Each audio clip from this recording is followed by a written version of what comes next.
What's going on, everyone? This is week 8, final read in the NFL. Our second best bets show here on Forward Progress, where we hit every single game on the board from a betting perspective.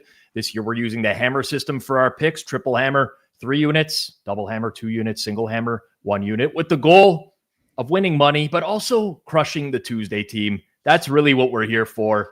Flup's got a big ego. G-Stack's got a big ego. So we want to win, also want to beat those guys very badly. We're very glad that you tune in every single week to hear our opinions. Quick reminder, it's Thursday. It's 5 p.m. Eastern time. These markets are very efficient. Limits are high. Sharp groups have been firing all week. Injuries, weather are accounted for in a lot of ways. That's not an excuse. That is just context for you watching or listening. Quick ask, if you enjoy the show, if it helps you in any way, please smash that like button down below. Share the show as well so others can find it. It's the easiest way to help us grow. So if you truly believe in what we're doing, you want us to grow, please share the show out. Cards are loaded, hammers ready. Let's get into it with my co-hosts for today. A staple here on the Thursday show. It is Suuma, pro bettor from Germany, back with us this week. And we have Austin Mock from The Athletic. It's good to be back together, guys. And we've been, all over the place. Suuma had to be a trader for a couple weeks on the Tuesday show, but we're back to the usual grind here. So good to see your faces again. Unfortunately, last week, we all lost our triple hammer selections. Suuma went 2-1 for the week. Myself and Austin 1-2.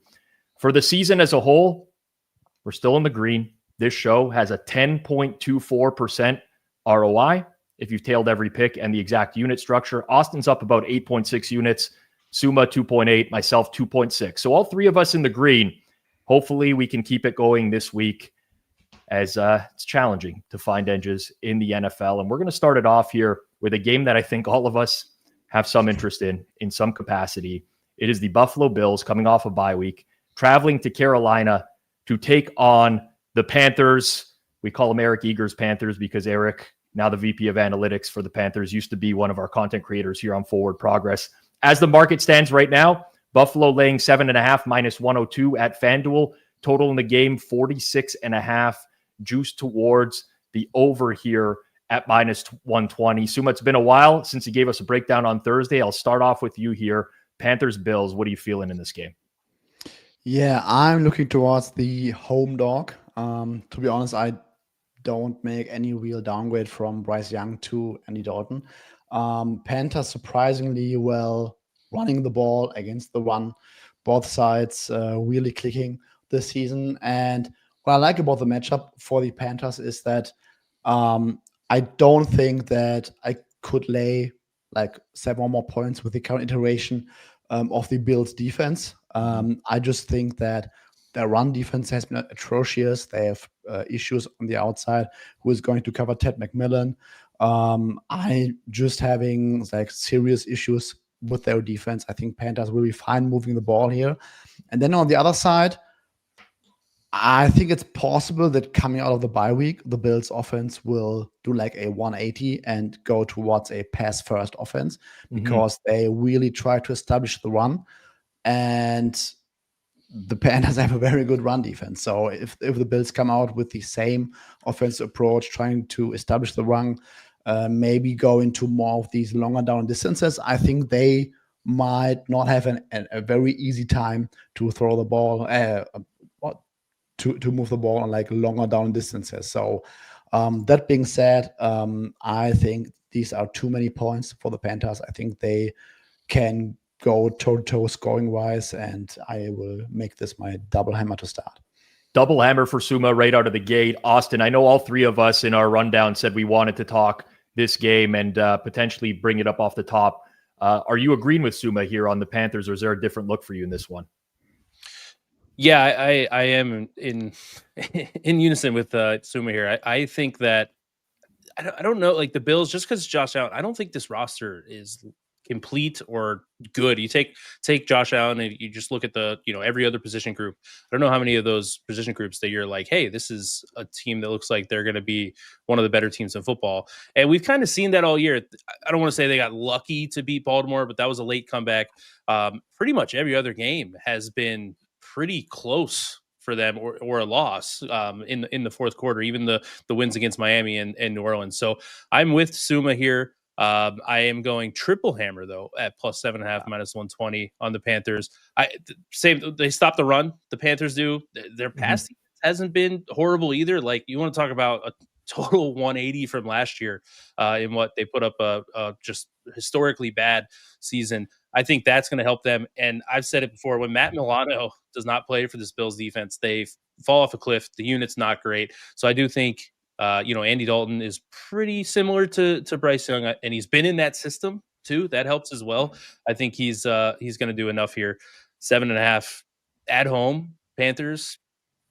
It's painful, but I think they can keep it within one score here. Yeah, I mean, we'll let the viewers decide if this is a good sign or a bad one. I'm not giving out a hammer play like you guys are, but I do agree. And the Panthers were in consideration for me here. And I think you hit the nail on the head with some of the stuff there, Austin. But I mean, if you schedule adjust Carolina's numbers as well, I think that they might have the best run defense in the NFL and arguably one of the best run offenses in the NFL. And to me, that's like the recipe for success against this iteration of the Bills this year. Now, you don't know because they're coming off a bye. Maybe Joe Brady cooks up some other tricks, but they've wanted to run the ball, and he's spoken about wanting to run the ball a lot so far this year, and they've come through on that. This is just, to me, the team you don't want to have that particular look against regularly. On the other side, I mean, Daquan Jones still not practicing for the Bills, 2 times DNP. Taylor Rapp, 2 times DNP as well. Even if Milano and Terrell Bernard play, I mean, they're probably going to be pretty limited in the first game back from injury as well. So, yeah, I'm with you guys here, and I agree with Suuma. I don't see much of a drop-off from Bryce Young to Andy Dalton. Really, you got to hand the ball off, try not to turn it over, and just make some throws in rhythm. So that's out of the gate, complete agreement between us three to start things off. Let's shift into another game here. I always call them Suma's Jets when they're on the show. They are Suma's Jets. He's a Jets fan, and they stink. They stink so much that they are getting 6.5 points to the Cincinnati Bengals right now at FanDuel. It is shaded slightly towards the Jets. The total in this game is 44.5, and that's a flat 44.5. And I got to tell you guys, the Jets are in bad shape. They're horribly coached. You look at the injury reports for this week, Cincy not really dealing with too much. They might even get Trey Hendrickson back. You got the Jets dealing with Garrett Wilson not practicing, Jay Tufele on the defensive line not practicing, Cam Jones not practicing, Sauce Gardner not practicing. It's pretty ugly for them, yet I still cannot get to this number, Austin. I mean, I'm not racing out to bet Jets 6.5 right now, but I just don't really see how anyone could lay this price with the Bengals at the moment. Yeah, I'm in the same boat. We remember the Bengals still have a terrible defense, and I know that like one game the weird thing about their performance against the Steelers was it was just like this, what you think should have been easy to like, hey, let's not let them just throw little quick passes right out to Jamar Chase and let them go, and little slants. Like, there wasn't a lot of like, I didn't see creativity or anything like that. So I think we're a little, I don't know if we're inflating the Bengals and also a little bit of deflating the Jets a bit here. But the weird thing about the Jets, you talked about the bad coaching. And I always say like tackling is coaching driven. Like, are you doing it enough in practice and all these things? The Jets actually are pretty decent on defense, success rate wise, down to down. They just cannot tackle. They give up explosives like that to me. And then you add in all the other things, the end of half decisions and everything like that. It's hard to get behind here. I know earlier in the week it was a 7, but yeah, I'm with the Jets here, but I'm glad waiting here if I can get a better price or not. Yeah. And to your point, like on a down to down basis, like you said, Austin, they're number 4 in success rate, but their EPA doesn't look great because they forced 8 fumbles this year. They've only recovered 1. They haven't been able to generate turnovers as a defense, but we tend to see that like that type of turnover luck over time, it tends to balance out. I'm not saying it happens every single time, but I think the Jets defensive unit is a little bit underrated right now. And I think the Bengals unit might be overrated, Suuma, off that game against the Steelers. Like, listen, you can't take that performance away. Flacco looked really good, but we've seen a pretty large sample of 40-year-old Flacco now where he struggled over he hasn't strung together consistent good games. So I'm just not here, Suuma. I don't know what your thoughts are. Yeah, Quincy Williams also very likely coming back. Should help. Yep. Should help the tackling issues.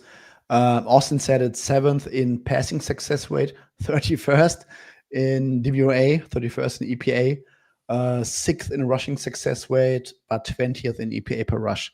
So I mean, once they can maybe create turnovers and maybe limit a few big plays, this might look completely different. My issue, I agree, I could only look towards the Jets. My issue is that I would have liked Sauce Gardner playing and taking away either guy on the outside. And then you have like maybe the Jets can be very good against the run. And then Flacco gets forced to throw like 2/3 of the field. That would have been my dream case scenario. Without Sauce, I'm a little bit afraid that those cornerbacks might just get cooked on an island against Chase and Higgins. And Mason Taylor also DNP today. Garrett Wilson. I mean, I think that Terry Taylor is an upgrade over Fields in the passing game, no doubt. But yeah, they're really, really kept off by injuries here. Yeah, I think there's a lot of paths I can see for the Jets, like weirdly as well. I mean, I look at the schedule. Last 2 weeks, they've played Carolina and Denver, both of whom have very good rush defenses. That if the Jets can't run the ball effectively, I don't think that they at least had the quarterback in Justin Fields that could throw all over the field. And that's why they just got completely shut down. The Bengals can't stop the run. They give up explosive runs. I see the path to success for the Jets being able to move the ball if they can keep Tyrod in some good third down situations in this game. But another one off the show where we all agree off the top here, but just not that much conviction, I would say, on the Jets at the current market price. We're going to keep moving through the early window in just a second here, but a reminder, FanDuel is a sponsor here at Forward Progress. They're making week 8 even bigger with a chance to win a share of $2 million in bonus bets tonight. That's right, $2 million. They do these in a lot of the primetime games, and here's how it works. You just opt in and you place an anytime touchdown bet on Chargers versus Vikings using your profit boost.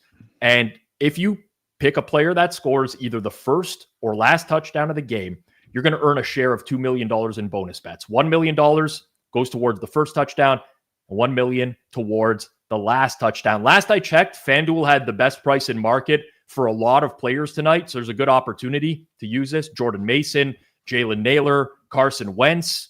If you're looking for some good options to play with good prices, those are some guys I'd target. It's just one more reason to bet on the NFL with FanDuel. So whether you've got a feeling about the opening drive or you're banking on a clutch finish, now is the time to get in the game. Visit FanDuel.com/forwardprogress to download the app today and get started. FanDuel is an official sportsbook partner of the NFL. You must be 21 plus and present in select states. For Kansas, in affiliation with Kansas Star Casino, 19 plus and located in Ontario, or 18 plus and present in DC, Kentucky, or Wyoming. Opt-in required. Must apply profit boost token on select market. Prize pool is split equally amongst all eligible participants who made the correct first or last touchdown pick. Bonus is issued as non-withdrawable bonus bets. They expire 21 days after receipt. Restrictions apply. Terms are at sportsbook.fanduel.com. If you have a gambling problem, call 1-800-GAMBLER or visit fanduel.com/RG, 1-888-789-7777, or visit ccpg.org/chat in Connecticut, mdgamblinghelp.org in Maryland. Hope is here. GamblingHelpLineMA.org or call 800-327-5050 for 24/7 support in Massachusetts, 1-877-8-HOPE-NY or text HOPE-NY in New York, and call Connects Ontario at 1-866-531-2600 or visit connectsontario.ca. Another intriguing game on the board this week, guys, is the Ravens and the Bears, and it's intriguing because of the status of quarterback Lamar Jackson, who's gotten in a couple limited practices. As it stands right now, the market is sitting at Ravens -6.5. Total got bet up slightly now to 49.5 -110 at FanDuel. Lots to parse here, Suuma, because of the limited practices from a quarterback off a bye week. You have defensive players returning, cleared from the injury report today as well. I mean, personally, guys, I thought this would have been like a good spot to fade the Bears. I'll start with you here, Suuma. I'm just really concerned about the uncertainty and maybe not Lamar not having his legs for game one back. And you kind of just really want him to have his legs and be able to utilize him as a runner as well. Yeah, uncertainty. I think nobody knows at this point. So market is probably like slightly leaning towards in play, because I think if he gets like a full practice in, we will see at least a 7 tomorrow. If not, this might go down. Then you nailed it. Is he going to run like his usual self, or is he going to be limited in terms of designed runs, scrambles, and stuff like that? So if we pretend he gets a full practice in and we have like no major concerns about his availability, about his limitations, then I think this might be a very good spot, because the Bears, they are 4-2, but I think they are like paper tigers, because when you look at their down-to-down efficiency, they are not good on either side of the ball. On defense, it's been all about turnovers. Their defensive success rate is like bottom 5, all turnovers. Passing game, 28th in success rate, all like run game nowadays, like starting 2 weeks ago, and then a few big plays through the air.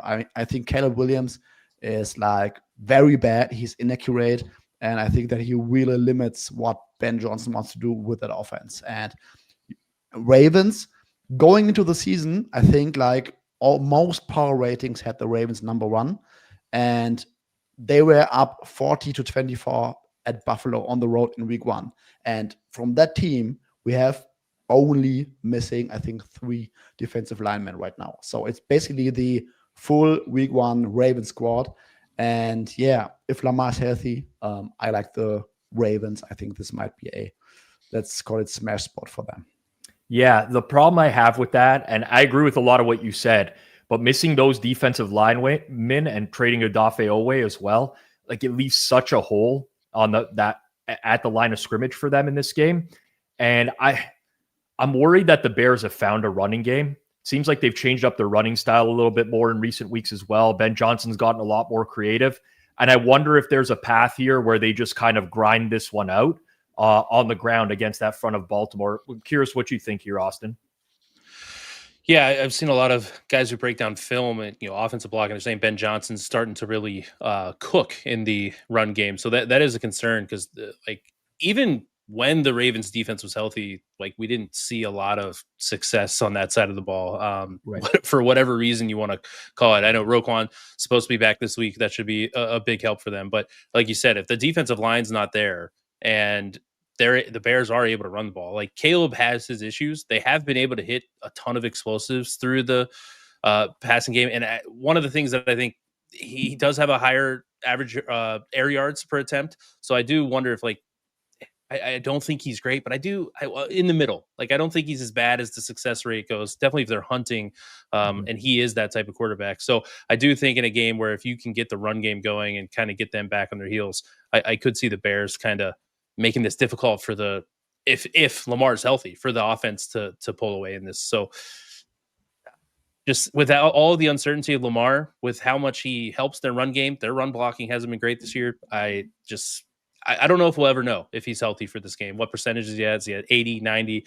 So this is kind of sitting out for me. I don't know how he can get involved without knowing. I think he might be when his legs are out, is there more of like a drop off in terms of like the impact on so many facets of the offense? I think Lamar's number 1 there. Yeah, like the Bears really struggle with mobile quarterbacks. They struggle defending outside runs. I think like if this was full strength, it'd be a completely different handicap, but I think there's just too much uncertainty here myself as well. I want to find the spot to fade the Bears. I mean, the Bears' defensive success rate right now is bottom 5 in the league, but they have generated so many turnovers. It's the anti-Jets. It's the complete opposite, and that's going to come back down to earth as well, which is why I think you might have seen some over money in the market this week. But we'll keep it moving along here. Patriots, Browns is our next stop. Haven't seen a ton of market movement on this one. Patriots -7, -106 at FanDuel as it stands right now. Total in the game is 40.5. That shaded very slightly to the under -115 at FanDuel. I'll start with you here, Austin. I know you had some thoughts on this game. Yeah, I think there's going to be some points scored. I think the over is a good spot here, 40.5 at -105. It's going to be my double hammer. Drake May in the offense has been fantastic. it's one of those things. I don't think it's a fluke. Their guys are running wide open. That's one of the things that I really like to see. Stephon Diggs has added an extra element of just some skill for their wideouts. There's a little bit of a drop off in the Browns defense when it goes on the road as well. I don't know how much I'm going to put in the way to home road splits, but there is some, credit to that. And one of the things that I like from a matchup standpoint is the Patriots, or the offense, has been great against man coverage. The Browns love running the man coverage. They're the highest in the league running man defense this year. So on that side of the ball, I think Drake May and this offense can put up some points. On the other side, I still think the Patriots defense is really bad. And I have been a Browns hater. I was betting the unders with Flacco and everything, and Stefanski. Can he get something going? Their run game has kind of found something with Judkins. I think that can help this. 40.5 is a super low total for a game that I think has a poor defense in it. And you're also talking about a really good offense. So I like this until 41. So I think there's some room here at 40.5 minus 105. That's my double hammer. Hopefully, I bet on Baker last week and he let me down. Hopefully Drake May doesn't do the same here. Yeah, so there's a lot of talk about how this is a much tougher opponent for New England defensively, which it is. I directionally lean with you as well in this game, Austin. The problem is I don't necessarily trust Cleveland's offense to get me there. I hope for the second week in a row someone fades New England at post or whatever it may be to get this off of 7, because I do want to try to buy New England at 6.5 in this game. I think about the Browns and the way that they want to move the ball is through the running game as it stands right now. Dylan Gabriel, he's not it, in my opinion, just not really a downfield threat. And that's basically how you don't want to move the ball on the Patriots. The Patriots are very good, very efficient at stopping the run. They just are not very good at stopping the pass. And that's where I struggle to see Cleveland moving it.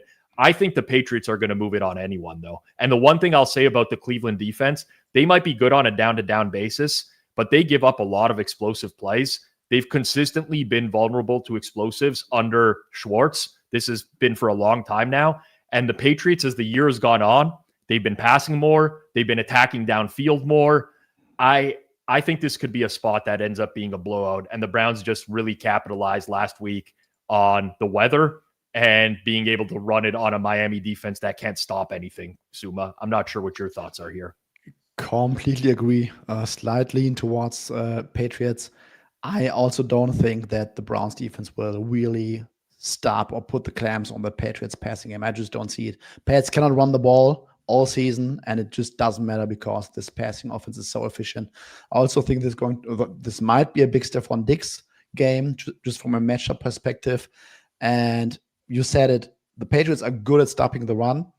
Christian Gonzalez taking away a decent chunk of the field. So when the Pats can put scoring pressure on Dylan Gabriel, I just have zero trust in the Browns passing game to really go into a shootout or something. So I could only look towards the Pats.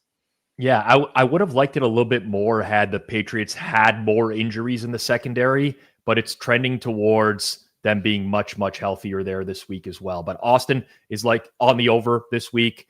Directionally, I lean Patriots. I'm just kind of waiting for a better number in this game. You probably saw the Drake May stats flash across your screen, which are incredible across the board for Drake May this year, where he has actually brought himself into an MVP conversation. The data for our graphics is provided by FTN. I have been an FTN sub for a long time. They have very good data available. That's very easy to find. Yesterday, I actually released a video on Circles Off YouTube explaining what goes into good analysis. Well, I think it starts with good data and then being able to interpret what you're seeing. I cannot recommend Stats Pro or the GOAT package enough to you guys out there. There's some really good stuff in there from FTN that is just not available elsewhere. So you can head over to ftnfantasy.com to learn more. If you want to check out the product, use code HAMMER10 at checkout for 10% off. I've been a subscriber for years and use it in my weekly process. So if you're really serious about the NFL, highly suggested. ftnfantasy.com. Use code HAMMER10 at checkout for 10% off. Still in the early window here. Got an ugly one with some market movement, interestingly enough. I want to talk through that. It's the Texans and the 49ers. Texans looked very bad on Monday Night Football. 49ers had a very good game plan on Sunday Night Football to take out the Atlanta Falcons. It's been all Houston money so far this week. Some books pushed up to 2.5. FanDuel sitting at -1.5, -115. Total in the game here is 41.5. I think this is a general, I'll call it like a handicapping spot. San Fran looks very good in prime time. Houston looks really bad. The average person, casual bettor, wants to bet San Fran. The pros want to kind of fade that narrative. The problem I have here, Suuma, is that Houston has a terrible offensive line. They have no weapons at wide receiver. And you can say all like the personnel disadvantages San Fran has in this game at corner, defensive line, but they schematically seem to figure out ways to make this work on a weekly basis. So I know that like I'm supposed to have some interest in Houston here, but I just don't know that this offense is ever going to round into form with what they are likely going to have on the field this week with no Nico Collins and no Christian Kirk. When you come out of your bye week after having all of these issues, and then your best idea on 3rd and 4th and short is to call an inside run on Byron Murphy and Leonard Williams. Sorry, I cannot really take you serious. Like, coaching is an issue for the Texans, in my opinion. O-line has been very bad in pass protection. They cannot run the ball. I think CJ Stroud is a below average quarterback. Like, nothing is functioning in this offense. Now, no Nico Collins, no Christian Kirk. Even if the Niners defense is pretty much banged up, they're playing with a lot of energy, sounds narratively, but I mean, offense is what is more predictive, and I'm just not seeing how the Texans move the ball. Like, the only game where the Texans moved the ball on offense was against a preseason Ravens defense. That was basically the only game. Tennessee, they didn't score a touchdown until the 4th quarter. So I'm just not trusting this offense. And then on the other side, I think that the Texans, when you adjust for schedule, have the best passing defense in the game right now, like historically good. They are below average against the run. And the Niners found their running game last week, especially their running game between the tackles. I think that George Kittle was a huge factor. Yeah. And I can see this being another run-first, run-heavy approach by the 49ers, because they know the Texans won't be able to score, and they will take it, I think, very slowly. So slow game, Texans cannot score, Niners might score, but might have a run-heavy approach. I like the under. All right, Suuma likes the under. I mean, listen, if there was ever a game where the Texans were going to score, I mean, Bryce Huff got injured last week. Still no Gross Matos on the defensive line as a depth piece. Bosa, Warner. I mean, Diamador Lenoir is not practicing. It's ugly, Austin. I just really don't know what to do with this game. I don't know. Like, I subjectively agree with Suma's under. I feel like explosives are so limited in this game. Yeah, we talked about the Niners defense and the state that it's in, and I just don't know if the Texans are going to be able to, like we talked about the Ravens, like Suuma, you said it was a preseason defense. Like, I don't want to say that the Niners are quite to that level, but kind of. Like, you're trending that way with how many injuries they've had. So Rob Pizzola has been awesome. I just don't. When Suuma, you talked about the runs that they had on the short yardage plays, they're so bad in pass protection. And CJ Stroud, it's like compounding to he is so bad when there's pressure that he's not getting rid of the ball. I don't know if there's answers. So it's hard for me to. I was on Houston last week, and I thought there was if there was a spot that could be, maybe you fix some things out of the bye and everything. No, this is one of the worst offenses in the league. They have a really good defense, like Suuma brought up. Pretty good matchup here for the Niners on the ground. I do lean Niners. I do lean under.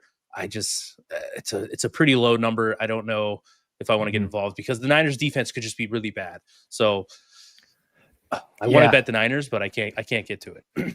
I think both teams are limited in explosive paths here. I really do. I mean, without Nick Bosa, San Fran's pass rush is way less explosive, but they play very disciplined. First of all, they got a good pressure on Atlanta last week. I don't even know how that happened. They've schemed up some great stuff there defensively, but they're very disciplined. It's a lot of too high. Like, they're going to force Houston to methodically work it down the field. And Houston's probably going to try to do that because they're so limited at receiver right now. And they're just not good enough to do that. Like, they take too many sacks, too many penalties. Like, they're just not the offense that you trust to methodically move it. That's where I wanted to bet against San Fran so badly this week based off of the entire landscape of that team as it stands right now. And it just happened to be Houston. And I'm like, I don't feel like I'm getting a good enough price here. So ultimately haven't done anything with this game. Still in the early window. This one's a bit of an ugly one, as are most Dolphins games, because they're a pretty anemic team at this point. They head out on the road again to take on the Atlanta Falcons. The Falcons have been bet off the 7s that were available early in the week, up to -7.5, -108 at FanDuel. Total 44.5. Juice towards the over here. Michael Penix, 2 limited practices for Atlanta. We're not 100% certain on his status for the week yet. With that said, I mean, guys, I don't know that I could have any interest in the Dolphins at any point anymore. Suuma, I'll start with you here. I don't know. Is there a case to be made for this team at this point? I don't think so, honestly. So, I mean, the speed of the Falcons offense, I think, might honestly kill that Dolphins defense, because, like, I'm not high on Penix, but the way this offense is designed, I just don't see how the Dolphins defense can, like, match up with Drake London, can match up with like Bijan with his speed. I'm just not seeing it. Then on the other side, the Falcons defense is quietly number 1 in DVOA against the pass. So a little bit of scoring pressure, and this Dolphins offense might completely crumble again. Like, I mean, the Falcons are really using a lot of pressure and blitz packages this season, and I'm fully confident that they will use the same against this Dolphins O-line against Tua. And Darren Waller was a highly efficient target when he was healthy. Gunn, also AJ Terrell on Jalen Waddle. I'm just not seeing how they can score here. I would prefer him -7. Obviously, maybe there's going to be some Dolphins money later in the week. I also like a teaser play, like Falcons and Niners up to 7.5, 8-ish. I mean, you are asking CJ Stroud to win by 8 or more points against this Niners team, and you are asking the Falcons to just beat the Dolphins. So I like the teaser look. Yeah, I will say Atlanta has like some low-key injuries on defense that I think are hurting their front seven. Divine Diablo hasn't played. Jalen Walker hasn't played as well. Billy Bowman in the secondary. It's just, I don't think Miami's going to be the team that exploits that. Their O-line is so bad. I mean, they've allowed a ton of pressures this year, and every quarterback is worse against pressure versus non-pressure. That makes sense. But when you look at Tua's splits, they're very, very drastic in that regard as well. So I don't see how receivers get open on the outside in this game. I think that he's going to be under pressure a lot. It got bet off 7 though, and that's where I'm struggling, Austin. Like I don't really want to chase it out at this point. Yeah, I liked it at 7 as well. I agree with Suuma with the teaser angle. I don't know if I'm really in love with the Falcons offense laying more than a touchdown.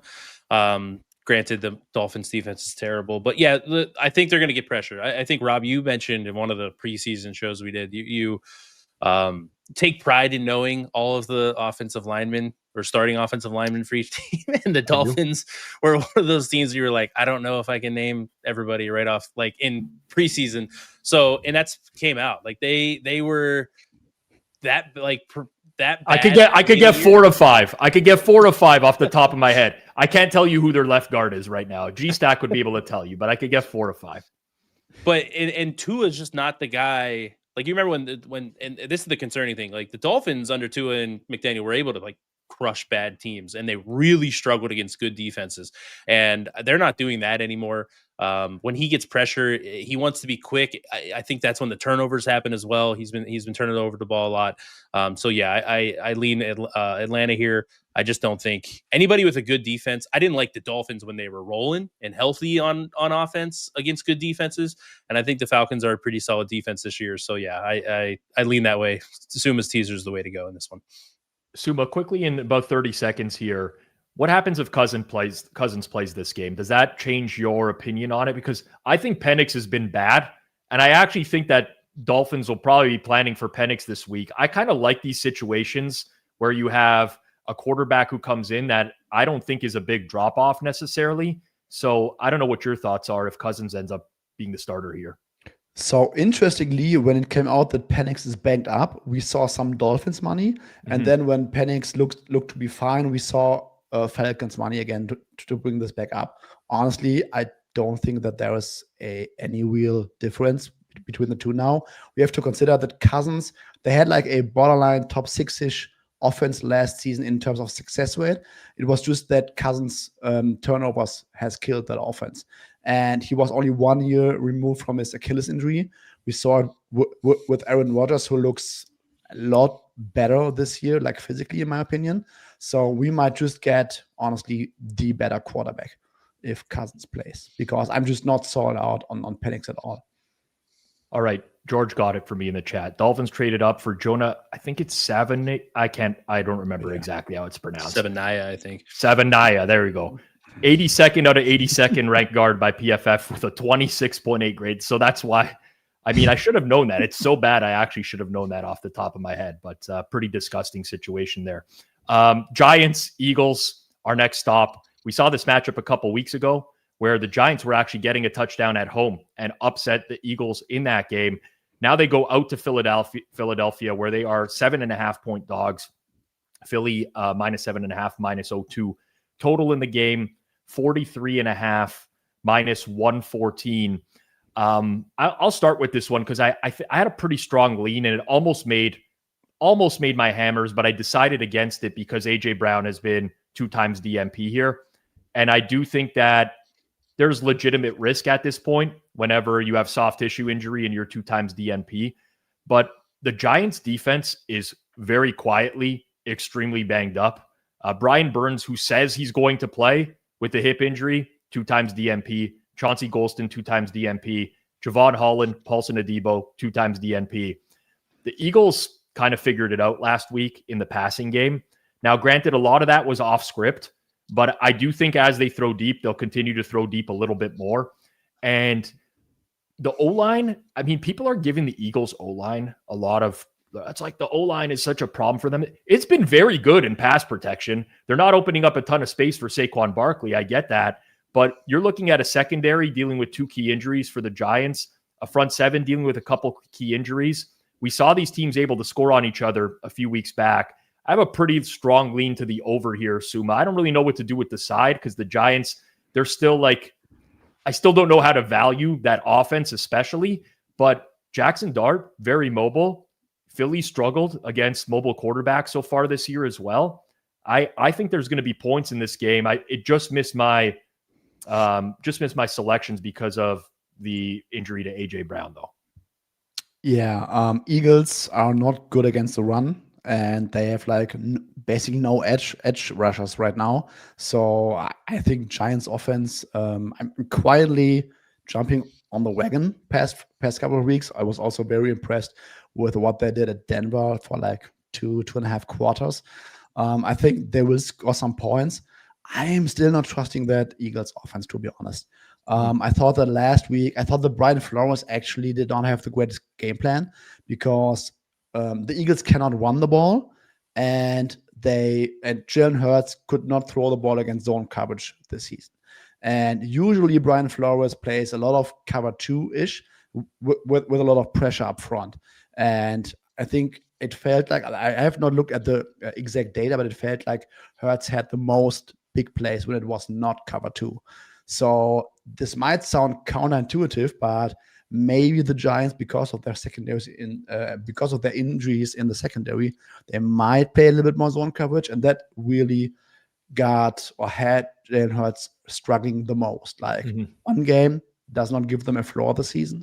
Cam Jurgens might be out, and if Jalen Hurts cannot throw into zone coverage, and maybe AJ Brown is limited or something, I'm really struggling with the Eagles laying touchdown or more here.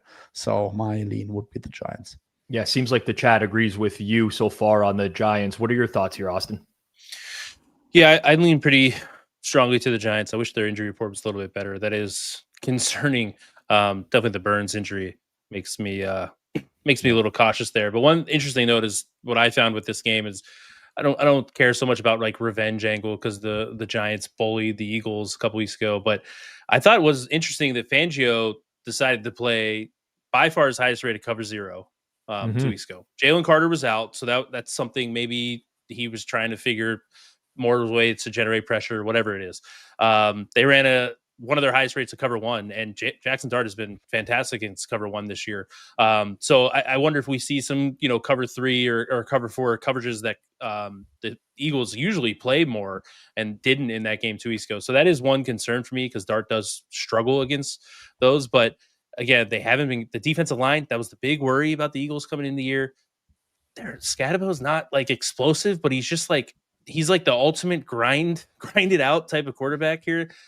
Or running back, you got Jackson Dart with the scramble. So I do think even like a backdoor with the scrambling ability and everything, I do think the Eagles or the Giants are the side to play here. But I do worry if Fangio, good DC, got embarrassed a little bit. I could see him wanting this one pretty bad. Yeah, I mean, it'll be an interesting matchup for sure.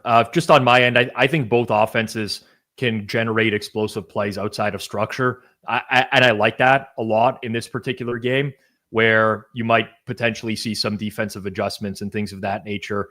But ultimately, couldn't really get there for a hammer play for this week. Just really strong lean to the over. And we played it at a lower number on the Sunday reset this week as well. So there's that as well. We're going to move on to the 3 games in the late window here in just a minute. But people are often asking me how I'm able to get a glimpse of the entire market in real time.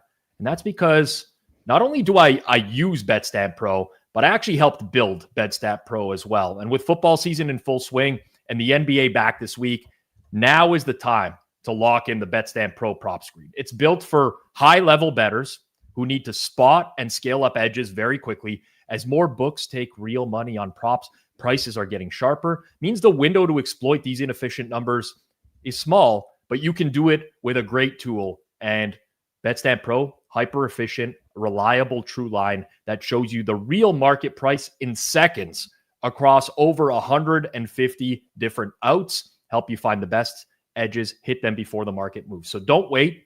The window to capitalize on the prop market is right now. All you got to do, visit betstamp.com/hammer to apply for a demo. Spots are limited ahead of this season.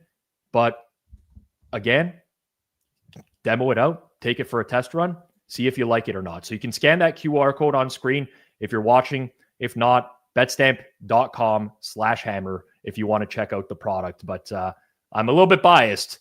I would highly recommend it. It's made me way more money than I've had to spend. Well, I haven't had to spend anything on it, but if I had to, it would have. Let's just put it that way.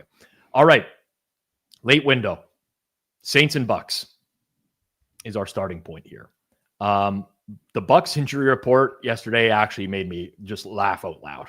I audibly laughed to myself at the amount of players who were on the injury report, but also that Teddy Bridgewater was listed with a teeth injury, which I don't know that I've ever seen that before. And that a team like lists that. I guess they have to list everything nowadays. It was mostly Saints money earlier this week. Still kind of is. FanDuel shaded out at 4.5, a little bit off market on Tampa Bay right now, 4.5 -04. Total in the game, 46.5. When I was talking about the Tampa Bay injuries, Austin, they've improved with today's injury report. We got a limited practice from Emeka Egbuka, Luke Haggard on the offensive line, limited practice, Greg Gaines, defensive line, Antoine Winfield was a big one to watch, Levante David, all those guys were out there for practice today. But then Vita Vea gets added to the injury report, DNP with a foot injury as well. And I just look on the other side of things. I look at the Saints. I'm like, they have no injuries. Like, Eric McCoy's out for the year, and that's a loss, especially if Vita Vea plays. But they're as healthy as it can get, and I see why the market moved the way it did. I've been burned on the Saints a few times this year. I had to click it this week. I'm not sure what your thoughts are, Austin, but it just seems to me like one of these teams is so badly beat up. Yeah, I lean that way as well. The Vita Vea one's interesting because the Saints have been great at running the ball this year, and I don't love the fact, like, a lot of teams when they face the Bucs just kind of abandon the run because Vea is just like unstoppable at just clogging up the middle there. So that's a pretty big one because Tampa Bay's pass defense has been they've been giving up explosives. I don't know if the Saints pass offense is the one to exploit that because Rattler likes to throw the ball short and quick. They're not. I think Kellen Moore is purposely not letting him go. He doesn't want him dropping back for 3 seconds, right. To say the least there. So, yeah, I lean that way. I think if Vea is out, it kind of opens up. Like, I don't want a limited offense to be even more limited because you're just not even going to try to even run the ball. I don't like that for Rattler. But the Saints have been pesky even last week. Like, I thought the Bears, I know they didn't cover, but I thought they were like – that was like a typical bad team game. Things just didn't go right for him there. So yeah, I'm with you with when you're this banged up, and of course I bet on Baker last week and he missed some throws, but I'm with the Saints. I think they can, if Vea is out, I think there's a path for them to move the ball in this Bucs defense. Suuma, what do you think here? Zero opinion, really zero opinion. I don't know what to make of the current state of the Saints. I don't know what to make of all these Bucs injuries. Really, really no opinion. I think current market price, I have it very fair. Yeah. Okay, fair enough. We don't have to have opinions on every game. I will say, even if Vea does play, so I was very concerned of Vita Vea nose tackle going against Saints backup center with Eric McCoy not being there. But Spencer Rattler releases very fast, like you said, Austin, right? Like, they lean on play action every now and then. Tampa Bay's defense has been horrible against play action this year, which is kind of Kellen Moore's bread and butter as well. It's just a matter of whether he can get the time behind that O-line. But so many injuries for Tampa. I kind of wanted to see how this plays out a little bit more. Already grabbed some Saints, might consider a little bit more. Not going to go into my minerals here, my hammer picks, as there's a few other things that I like this week. Keep it moving along here. And we are going to go to Tennessee and Indianapolis. And it's oddly, most of the time when you see these big spreads in the NFL, it's kind of the underdog that tends to catch money. Not always. There's no certainties in sports, but it's been the Colts catching money this week, up to -14.5, -04 at home. Total in the game is 46.5 over -120 at FanDuel. I'm going to start here, guys, because I'm going to release the over in this game as my triple hammer play. Now, I know some people in the chat might be like, oh, is Rob like the new flup? He's taking stale lines at FanDuel. I mean, listen, at the end of the day, I like this regardless. We talked about this on the Sunday reset as well. And a lot of the numbers in market, I think, are still playable as well. Now, the Colts offense has been historically efficient, like historically. Number 1 points per drive, lowest punt rate this century through 7 games. Where is the resistance going to come from Tennessee's defense? Okay, maybe they get Arden Key back, but they're not going to have Jeffrey Simmons this week in all likelihood, which is a massive, massive loss for that defense. L'Jarius Sneed, quad injury, goes on IR. There's just no resistance points. Like, Indy can run the ball on you. They can pass the ball on you. And Tennessee can't stop either one, especially with key player in the secondary out, key player on the defensive line out. So I think Indy's going to punish this Tennessee defense. And in some of these weird games, I get like a little bit concerned about the motive. It's a divisional game for Indianapolis too. Like, they're going to put best foot forward. So it's on the other side of things. Can Tennessee's offense keep up without Calvin Ridley likely again this week? And when Indy builds this lead, I would expect that they're playing soft. That's typically what happens in the NFL. I don't want to be like G-Stack George here. And like Cam Ward has not been great, but his yards per attempt last week went way up. His offensive line is healthy enough now where it's not a complete abomination like it was earlier in the year.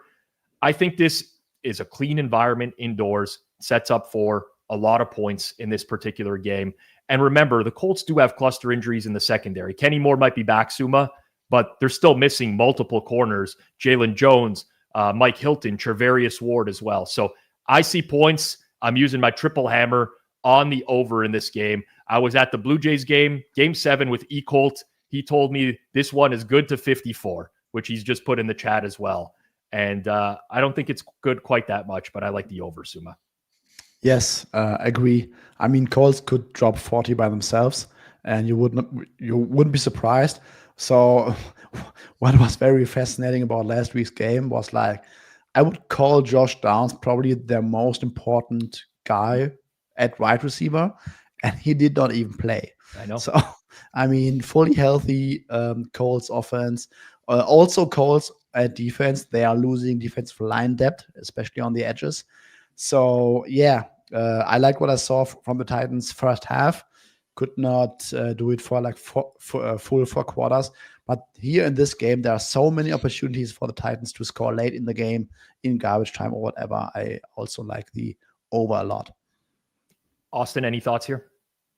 Yeah, same thing. Lean that way. The Colts thing, I don't like. I don't know if it's because it's Daniel Jones or what, but like this team has like a really good shot to like make a lot of noise because they're not like they haven't slowed down. Usually, you get these like early season bumps. You know, hey, when you're being compared to Peyton Manning, I've said it to multiple people, like that lasted for 2 weeks, and then no, here we're still doing it. Like the Colts.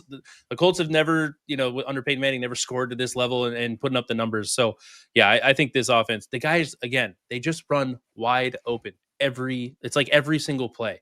Doesn't matter who it is, they're wide open. So yeah, I like the fact that they have cluster injuries. Probably going to be leading by a lot here. Tennessee can be a little bit of a fourth quarter merchant. Hopefully push this one over for your triple hammer here, Rob. Yep, I hope so. I hope this doesn't end up like Colts Raiders 40-6 final. That you find me in a ditch when that happens, and the Titans only get 6 points. But all right, we'll move it along here. For those who've been watching since the beginning, you probably noticed of all the hammer plays this week, we've only given 4 out of 9. So we're getting into the gauntlet now of games that we like. And we're going to start with Dallas and Denver as our next stop, a game that both Austin and Suuma are interested in. The Dallas Cowboys are getting 3.5 points on the road, plus 3.5, minus 115. Total's been bet up a ton. For those, again, I'll pat ourselves on the back. If you joined on the Sunday reset, you got a very, very, very good number on that total as it's moved heavily towards the over and is pushing 51 in some spots right now. I'll start with you here in this one, Austin. I know you have an opinion on it. Who do you like and why? Yeah, so I just cannot get behind the Broncos the defense has given up some points this year on a couple. They're still a very good unit, but they're not like every single game absolutely just crushing teams. So there is like paths to moving the ball on them. And then I look at the Broncos offense and I know this is painful because of the Cowboys defense, but it just isn't there. Like it seems gimmicky. Like they have to manufacture everything. Even if the guys are running wide open downfield, I don't trust that Bo Nix is going to be able to consistently hit them. So I like the Cowboys here, plus 3.5, minus 115 for my single hammer. I just think the Cowboys offense here is significantly better. This will be the game that Dak doesn't look great, but CD's back. I still go back to this team.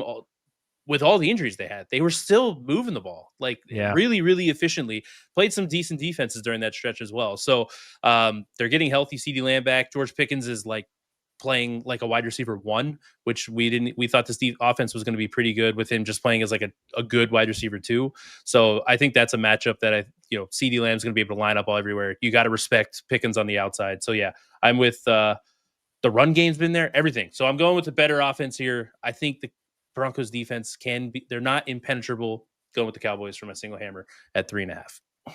Suuma, you also wanted to give out a play in this game. Are you agreeing with Austin or are you going the other way? I don't have much to add. Triple hammer on the Cowboys, baby. Let's go. I will go out on a limb. I might look stupid at some point, but I think the Broncos defense is not in the top tier this season. They rank 9th in the VOA. They got all their meat against Jake Browning, Cam Ward, Justin Fields, playing zone coverage against Jalen Hurts. So I don't think that they are really in the top tier next to the Texans or something. And Patrick Surtain might very likely take out George Pickens in the game, but then you have like Jake Ferguson and CeeDee Lamb who might go nuts in this one. So yeah, I also think that the Cowboys will be able to run the ball on that defense, on that front. So yeah, taking the better offense, the much better quarterback. I think Bo Nix is one of the worst starting quarterbacks in the game right now. So yeah, give me 3.5 points with the much better offense. All right. Well, I hope you guys are right. As a Cowboys fan myself, I don't have the same optimism that you two do.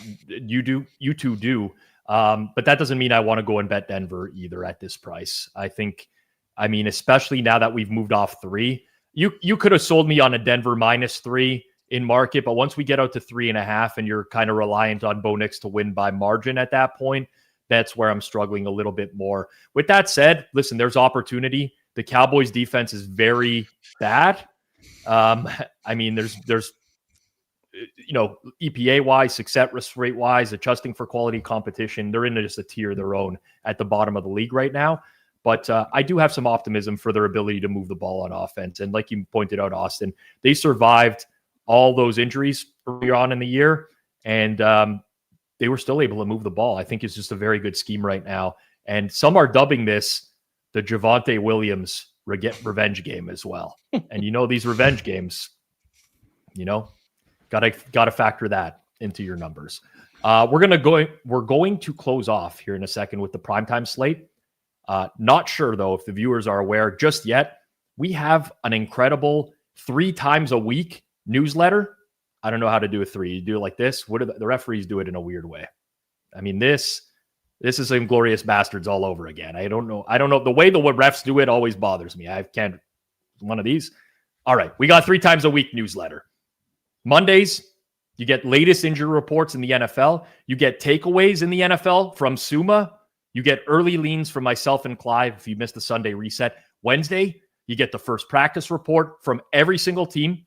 Plus, we use BetStamp Pro to give out some plus EV props, much more. Fridays, we have Kirk's Hammer. It's Kirk Evans. He usually writes about things he's observed as a pro bettor, things in the industry. Now that NBA season's underway, he is in his element. So if you want to check that out, you can go to kirknewsletter.thehammer.bet, or we'll just put it down in the description below as well. I'd highly recommend you check it out. kirknewsletter.thehammer.bet. We're going to get a better link for that going forwards. But if it's too much to remember, link is in the description below.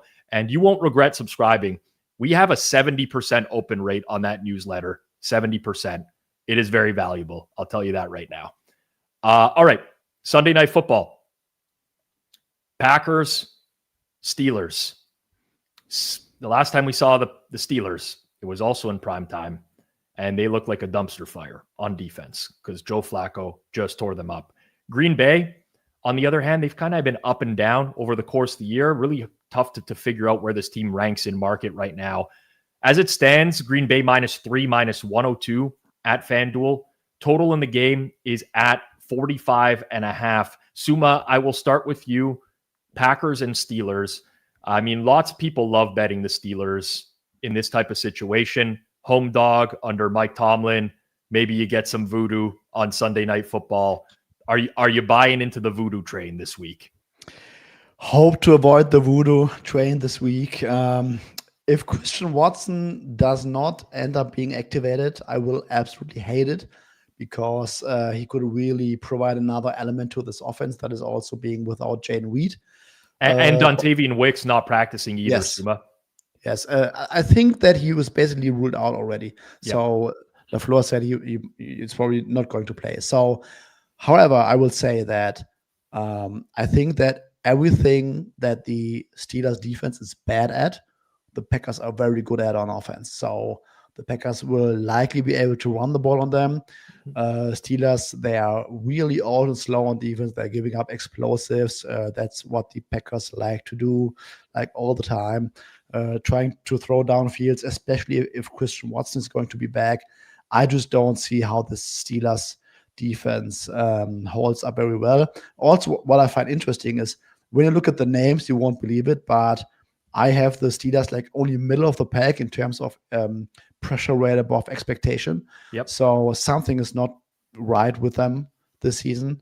And I think that the Packers offense will like easily move the ball. And on the other side, I think that this might be the defense. You have said it, I think, twice or three times already. Rodgers is getting the ball out very quickly, low ADOT, lots of yak.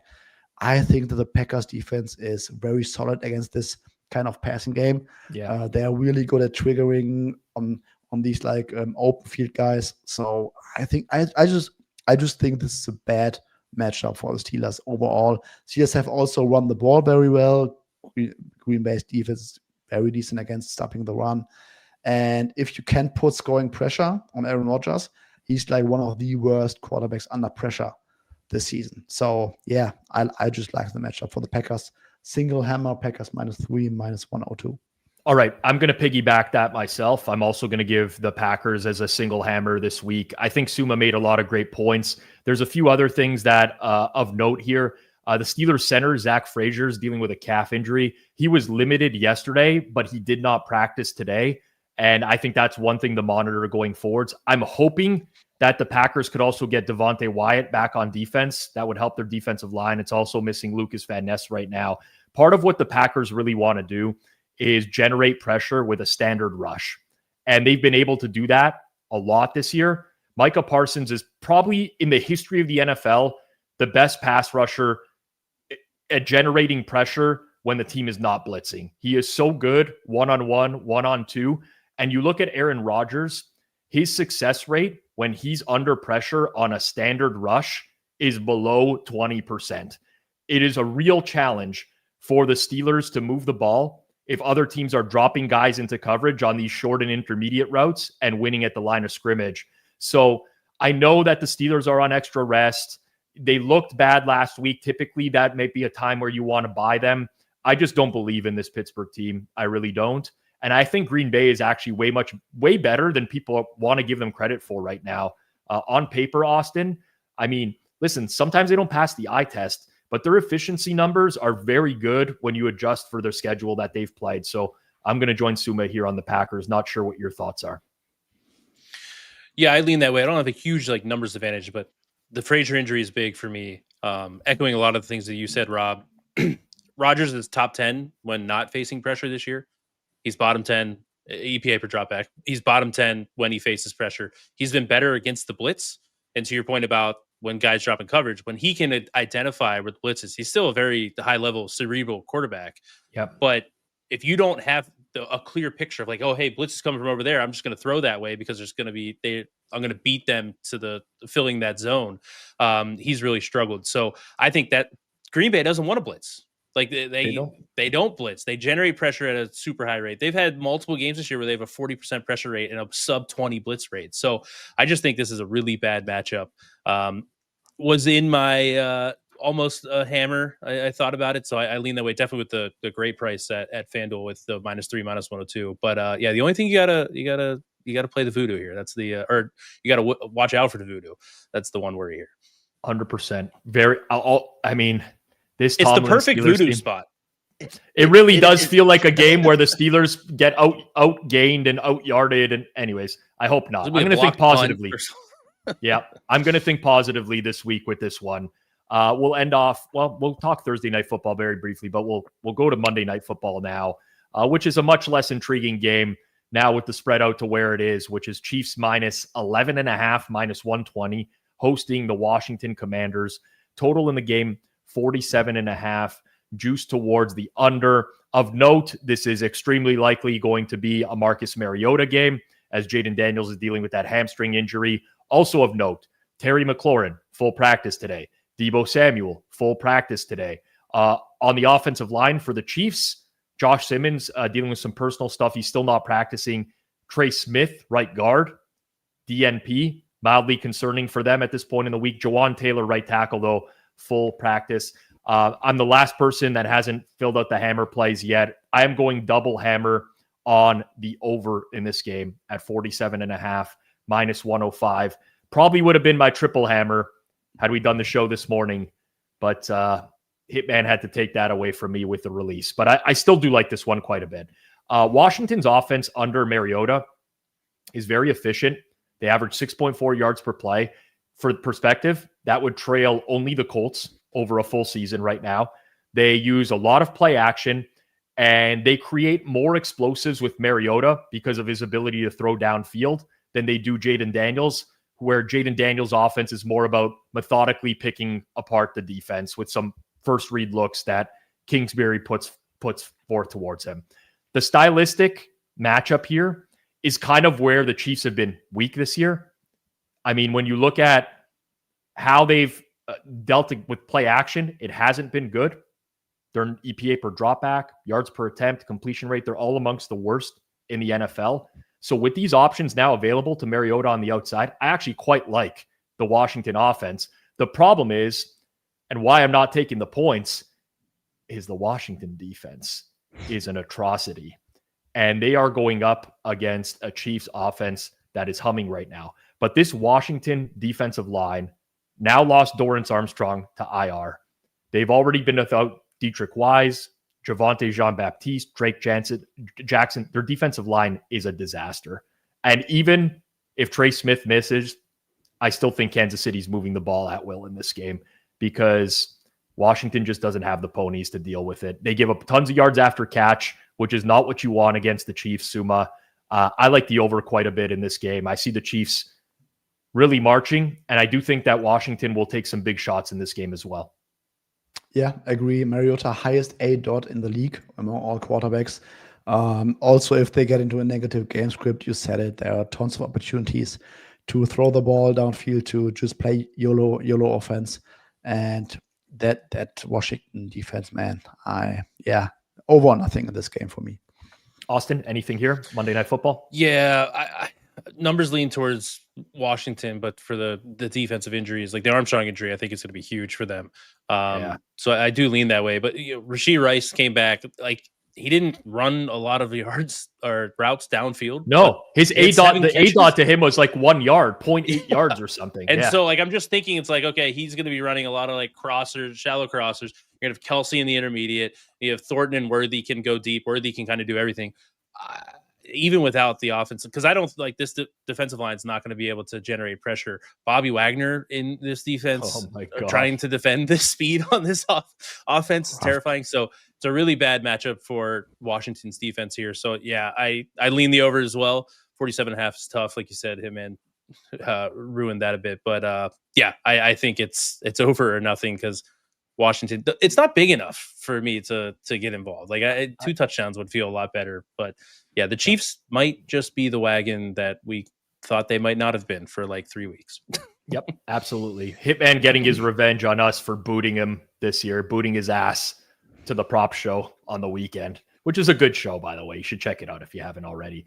Quick thoughts, Thursday Night Football, guys. Market as it stands right now for this game is sitting at Chargers -3, -120 at FanDuel.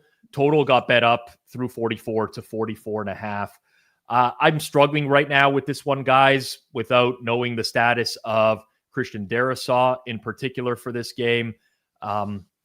It feels to me like it's still got to be Vikings or nothing. I just don't think the Chargers have shown me enough. Even with Joe Alt returning, I don't know what to do here, Suuma. I'm just kind of at a loss with where we've settled at this market.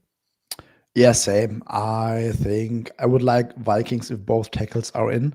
Yeah. Because you want to decrease the variance for Carson Wentz to throw away the game like as much as possible. Right. And I think that the Chargers defense completely overrated at this point. And Vikings moved the ball very well against the Eagles, just struggled in the red zone, 6 red zone trips against the Eagles last week.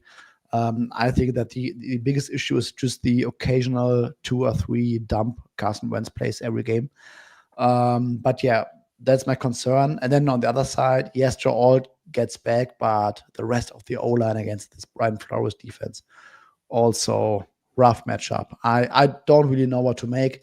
If both tickets are in, I would like the Vikings at +3 though.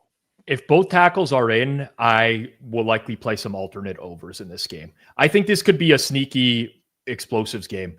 The Chargers play tons of zone. They have all year. It's like 80% plus zone. I think it's the third highest rate in the league. If you look at Carson Wentz and how he ranks man versus zone, 33rd versus man this year, 6th versus zone in EPA per dropback. He's been able to cook these types of zone defenses. And with Brian Flores on the other side, he's going to send a lot of pressure, but that's also going to create some opportunities downfield, one-on-one. And the Vikings have been hit with explosives this year. Justin Herbert can throw a deep ball. So that's where I'm at on this one, Austin. I think I'm just waiting till inactives. I'm just might take some really long prices on alt overs here. Yeah, I'm with Suuma. I agree with both of those counts. The tackle situation for the Vikings is big. Like the thing with Wentz, like he had a 40-yard completion in that game last week, and it's like, oh, that'll help his EPA, that'll help everything. And it was a 100% touchdown, and he just threw a duck, and it almost was an incompletion. So that is the worry here for me. So that is the concern. But Jordan Addison, when Darrisaw's back, Addison, they have the weapons. So I think it's there. The Chargers have no talent on this defense. I feel they need Khalil Mack back desperately just to have something there. So yeah, Vikings are nothing for me. I do like the alt over look. So I might indulge in that a little bit. Yeah, listen, it's nothing crazy, but I don't think the Chargers are going to be able to run the ball in this game. I think they might come out pass heavy, and listen, there's some negative plays are certainly in play against that Flores blitz scheme, but we'll see. We'll see where we get. Chargers Vikings tonight. We're live here 8 p.m. Eastern time for a live watch along. G-Stack George graciously filled in for me on Monday night so I could go to Jays Mariners game 7. So I'm in the chair tonight. It's me, Alex Moretto, takes by Jay, Jason Cooper. If you haven't checked one of these out yet, I strongly encourage you to do so. Real-time reactions, live betting angles. We give out props before the game. Honestly, I'm biased again, but I think it's a very good second screen companion if you're enjoying the game and you don't want to hear Al Michaels not understand who's playing out on the field tonight. You might as well listen to us. So set a reminder, join us 8 p.m. Eastern time here on Forward Progress for a watch along. Chargers, Vikings. Again, I'll give out some prop bets before that game goes live tonight. All right. We're quickly going to review here what we've given out for the show so that anyone who came in late has the opportunity to take a look and understand what's going on here. For triple hammer plays, I'm on Tennessee Indy over in 46.5 minus 120. Suuma likes Dallas plus 3.5 minus 115. Austin, Carolina plus 7.5 minus 120. For those who look and they say, hey, that's a lot of juice on those picks. You know what? We track the juice as well. It's not like we're just tracking it like everything's plus 100. So we take that into account. Washington, KC over as my double hammer. Suuma likes Carolina as well. Austin going Cleveland, New England over for his double hammer. And then single hammers, me and Suuma both on Green Bay. Austin is on Dallas. So a little bit of overlap this week. Overlap on Green Bay, Dallas, and Carolina. So those will be the sides that we are rooting for this week. Appreciate everyone in the chat today. Thank you very much for hanging out with us. Big thanks to my co-hosts, Suuma and Austin, to our producer, Barbara Alberts today, behind the scenes, keeping the show tight every week. We're back tonight, Thursday Night Football. If you can't catch that tonight, you can catch me back here Sunday morning, 11 a.m. Eastern time for the Pizza Buffet. If you enjoyed the show, smash that like button, hit subscribe, turn on notifications, drop a 1 in the chat on the way out the door as well. Peace out, everyone. Good luck with your bets this week.